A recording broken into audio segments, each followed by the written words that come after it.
lot of friction and wear occurs. In fact, the valve trains are the main place where more friction occurs in an engine, wasting horsepower.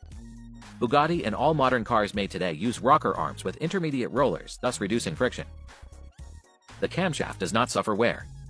Considering that 64 valves are used, the energy savings are very noticeable. Moving now to the turbos, each one is powered by 4 cylinders. The first version of the W16 that generated 1001 horsepower and then 1200 horsepower by the end of its manufacture used 4 equal turbos with pneumatic wastegates. The wastegates are responsible for controlling the turbo pressure to 18 psi, but being a pneumatic system, it is not very precise. Notwithstanding, it fulfills its function perfectly, and when 18 psi is reached, the valve opens, preventing the exhaust gases from going through the turbo. Turbine speed drops. If the pressure drops, the valve closes again, speeding up the turbine. Later, with the appearance of the Chiron, the 4 twin turbos were replaced by 2 small and 2 large.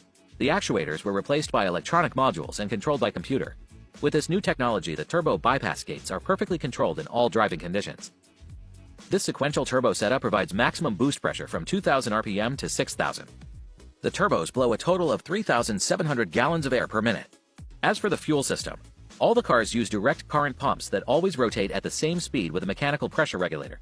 The Veyron uses 2 3-phase alternating current pumps controlled by a variable frequency drive, being more precise and varying its speed as demanded by the engine. The location of the tank is above the gearbox and it has this inverted U shape. There are pipes that go to the other side so that the pumps suck evenly. Then we have 2 injectors per cylinder, one big and one small. When the car is on low power, it only uses one.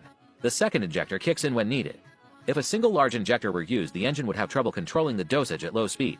Let's not forget that the Bugatti is also a car designed for daily use that complies with environmental regulations and uses catalytic converters.